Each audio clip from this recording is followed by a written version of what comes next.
We're blessed to live real close to the Space Center, and we get to watch, even as we did this past week, rockets going up all the time. And now there's a new feature to it because we get to watch these, listen at least to these rocket boosters when they come back in, and we get that tremendous sonic boom that makes us jump every single time. Because SpaceX figured out how to bring this rocket booster back, instead of just crashing into the sea, how to land a rocket booster on a drone ship, on a barge out in the middle of the ocean. When I first heard they were going to do that, I said, that's impossible. But they have figured out how to do it. Now, they didn't get it right the first time. And you've probably followed some of the progress with that. It took them a few tries to get it. And one of the things you're going to learn this morning is that rocket scientists have a sense of humor. Because they put together a video that I'm going to show you right now of some of the failures. If you're close enough to read the comments at the bottom, they have some pretty funny comments. You may not be able to see them all, but this is some of the failures that they went through before it actually worked. So you can go ahead and fire that up if you would. SpaceX had to go through a lot of failure and in order to make it be successful, and that's the way life works for most of us. Is we learn from our failures, and God uses failures to teach us lessons that will help us to be successful down the road. And that's where Moses is a lot like SpaceX. I bet you've heard that a lot, haven't you? Moses and SpaceX, they're so much alike. Because Moses had to fail before he succeeded. And today we're going to take a look at the great, spectacular failure of Moses as he goes to set his people free. We're going to find it in Exodus chapter 5, and we're going to read about his first attempts to set the people free. Afterward, Moses and Aaron went to Pharaoh and said, "This is what the Lord, the God of Israel, says. Let my people go, so that they may hold a festival to me in the wilderness." And if we can just stop at that first verse, I want to point out how Moses started his address. It's basically said, "Thus saith the Lord," is how he starts off. "Thus saith Yahweh." This is coming from Yahweh. He wanted to make it very clear to the Pharaoh that he wasn't coming with his own ideas for the Hebrew people, but this was a message to the Pharaoh from the God of the Hebrews. And he asked if we can go hold a festival. Apparently it was very common in those days to go out to the wilderness to have a religious festival, and that was his request to the people. In verse 2, the Pharaoh answers, and he says, "Who is the Lord, that I should obey him and let Israel go? I do not know the Lord, I will not let Israel go." I think it's so interesting that the Pharaoh's response is this question, "Who is the Lord?" Because do you remember when Moses met God at the burning bush, and God says, "I want you to go in and set my people free." Moses' question was, "Who am I?" The Pharaoh's question is, "Who is the Lord? I don't know him. I have no respect for him. Why should I listen to the God of the Hebrews? We have our own gods here in Egypt. The God of the Hebrews, that means nothing to me." But really with the Pharaoh, there's a little more going on because he kind of sees himself as God. He has all power. So his real answer is to say, "You're not the boss of me." And the fact is, I find today a lot of people find this is their central objection to Christianity, is that they have been their own boss for so long that they don't want to listen to anybody else. They want to run their lives. They want to live exactly the way they want to live. They don't want to have anybody else telling them how to live. And as they begin to listen to Christianity and understand that the God of the Bible means that He is the Lord and we surrender our will to His, they begin to understand that if I become a Christian, I have to do what God wants me to do and not what I want to do. And that's where the Pharaoh was. "You're not the boss of me. Nobody can tell me what to do." In verse 3, then they said, "The God of the Hebrews has met with us. Now let us take a 3-day journey into the wilderness to offer sacrifices to the Lord our God, or He may strike us with plagues or with the sword." And now you have to admire Moses, his determination here, because the Pharaoh just said to him, I do not know the Lord, and I will not let Israel go. I don't know if any of you have ever had any sales training. I had a couple of sales jobs along the way in my life, and everywhere I did sales training, they taught me, you don't take the first no that you get. In fact, the goal is to always get at least 3 no's before you walk away from it. So when the person says no, you push right through the objection and you wait until the next no, and you push through that. And with the third no, you're probably on your way out. So but you want to get at least 3 no's. So Moses gets a firm no from the Pharaoh. I will not let the Israel go. And he comes right back and says, the God of the Hebrews has met with us. Now let us go do this. In verse 4, but the king of Egypt said, Moses and Aaron, why are you taking the people away from their labor? Get back to work. Then Pharaoh said, look, the people of the land are now numerous, and you are stopping them from working. So the mentality now of the Pharaoh, he's more like the CEO of this large company. And his labor force is massive. Over 2 million Hebrews are his labor force. And he now is approaching them like a CEO, saying basically, those pyramids aren't going to build themselves. You need to get back out there and get to work because that's my labor force. Why would I give 2 million people a 3-day vacation? Think of the man hours I'd be losing here. So you're not going to get your time off, and you need to get back to work. In verse 6, that same day, Pharaoh gave this order to the slave drivers and overseers in charge of the people. You are no longer to supply the people with straw for making bricks. Let them go and gather their own straw, but require them to make the same number of bricks as before. Don't reduce the quota. They are lazy, and that's why they are crying out, let us go and sacrifice to our God. Make the work harder for the people, so they will keep working and pay no attention to lies. What's interesting here is that he's basically saying these Hebrews have too much time on their hands.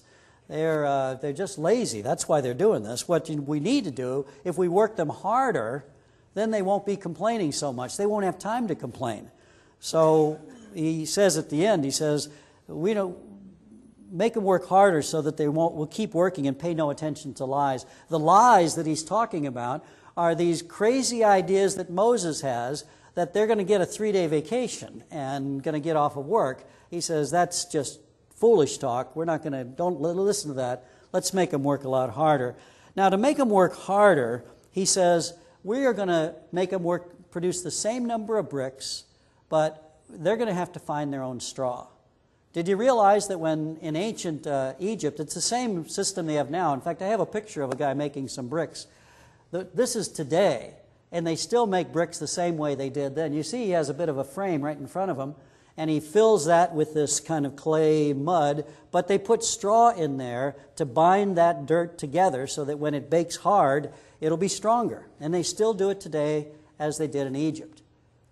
Before Moses came, the people were supplied with big amounts of straw, and they would make their bricks, and they could take the straw and mix it with the clay, and they could make their quota of how many each person had to make in a given day. But now he says, you make them go get their own straw. Now, can you imagine how much more difficult that is? Now you've got to go out and forage around and find some straw, bring it back, and still make the same number of bricks. Well, things suddenly got a lot worse for them. So in verse 10, it says, then the slave drivers and the overseers went out and said to the people, this is what the Pharaoh says. I will not give you any more straw. Go and get your own straw wherever you can find it, but your work will not be reduced at all. I want you to point out what he said to them. He said, this is what the Pharaoh says.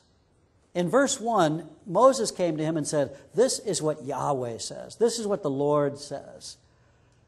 At this point, the Pharaoh doesn't care what Yahweh says because he doesn't know who he is. He's about to find out, but he doesn't know who he is. So he comes along thinking he's high and mighty, and he sends his slave drivers out, and they say, this is what the Pharaoh says. Thus saith the Pharaoh, the high and mighty Pharaoh. He believes he's in charge, and what happens once he decides that is it puts him on a collision course with Yahweh, with the God of the Hebrews. And it's not going to end well for the Pharaoh, spoiler alert. But let's look at verse 12. So the people scattered all over Egypt to gather stubble to use for straw. The slave drivers kept pressing them, saying, complete the work required of you for each day, just as when you had straw. And the Pharaoh's slave drivers beat the Israelite overseers they had appointed, demanding, why haven't you met your quota of bricks yesterday or today as before? Now, if you're wondering about these Israelite overseers, apparently the 2 million Israelite laborers were divided into teams. And in each team would select one person to be the overseer. One person was in charge of making sure that team finished their job. And that person would answer to an Egyptian slave driver. And if the team didn't make their quota, it wasn't the whole team that would get beaten. It was the overseer would get beaten because the team didn't make their quota. So you could imagine that the overseer was very diligent in working those people as hard as he could because he was going to get beaten if they didn't make their quota. Verse 15, then the Israelite overseers went and appealed to the Pharaoh. Why have you treated your servants this way? Your servants are given no straw, yet we are told to make bricks. Your servants are being beaten, but the fault is with your own people. Pharaoh said, lazy. That's what you are, lazy. That's why you keep saying, let us go and sacrifice to the Lord. Now get to work. You will not be given any straw, yet you must produce your full quota of bricks. The Israelite overseers realized they were in trouble when they were told you are not to reduce the number of bricks required of you for each day. When they left Pharaoh, they found Moses and Aaron waiting to meet them, and they said, may the Lord look on you and judge you. You have made us obnoxious to the Pharaoh and his officials and have put a sword in their hand to kill us. That's the report Moses and Aaron get back. It seems when it says when they left the Pharaoh, they found Moses and Aaron waiting to meet them. Moses and Aaron obviously knew about this command that came down from the Pharaoh after their initial meeting. They knew that the Pharaoh had commanded them to make the same quota without straw, and they knew that the Israelite overseers were going in to make an appeal to the Pharaoh. And I believe they were waiting right outside the door to hear how the meeting went, because obviously they felt a little bit of responsibility here. It was their request that caused all this hardship to come upon their own people, the Hebrews. And when the Israelite overseers came out and found Aaron and Moses, they weren't real happy to see them, were they? They looked at them and they said these words. They asked God to judge Moses for causing this trouble. May God judge you for this. Their conclusion was Moses must not have come from God, from Yahweh, with this message. We all believed it, but if he had come from God, then God would have worked this out and we would have all been out set free by now. But instead, everything has gotten worse for us. Our lives have become worse. Our labors become worse. We're being beaten for this, and it's all Moses' fault. I just want to say that this is a great mistake that Christians make all the time. They believe that if they do God's will, they do what God's told them to do, what the Bible tells them to do, that life is going to get better for them. That God's going to take away their problems. Now, there's a reason people believe that, because there's a lot of preachers that we call health and wealth gospel preachers who will tell you that if you come to Jesus and if you obey Jesus, and especially if you give them money, that God is going to take away your problems. You're not going to have any more sickness, so you're going to be healthy. You're not going to have any more poverty. You're going to be wealthy. And he's going to take away all your problems. And that's why a lot of people believe that if they simply obey God, their life is going to be trouble-free. The problem is reality happens and problems happen. People do get laid off from work and they do get illnesses and marriages fall apart and they run into some very difficult things, and loved ones get cancer and die, and they say, what happened? This isn't supposed to happen. I'm supposed to, my life is supposed to be nice and smooth and all blessings, and I've got a world of problems in my life.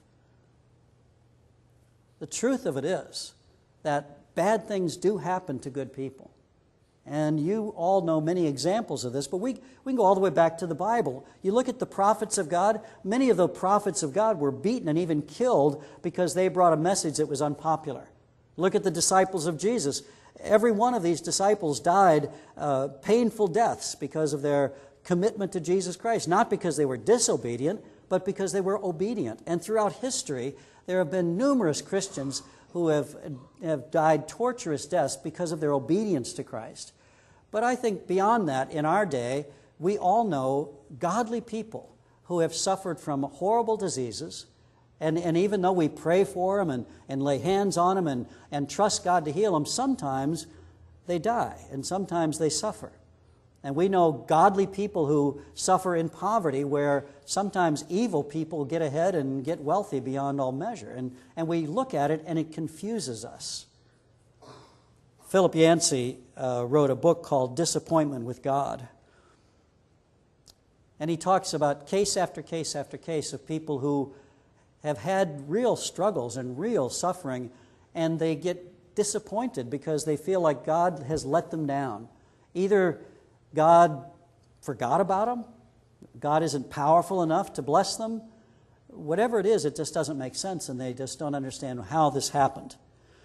That's what happened with Moses when those people came out and they say, well, you should be judged. May God judge you, because now you have made it so that these people are going to kill us with these new regulations. I want you to see Moses' response in verse 22, because Moses doesn't answer them, but he speaks to the Lord. And look what Moses says to God.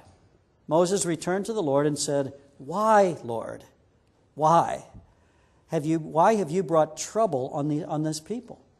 Is this why you sent me? Ever since I went to Pharaoh to speak in your name, he has brought trouble on this people, and you have not rescued your people at all."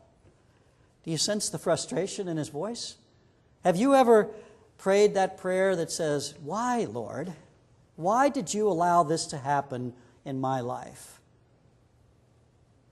Have I done something to make you angry? Is there unconfessed sin in my life?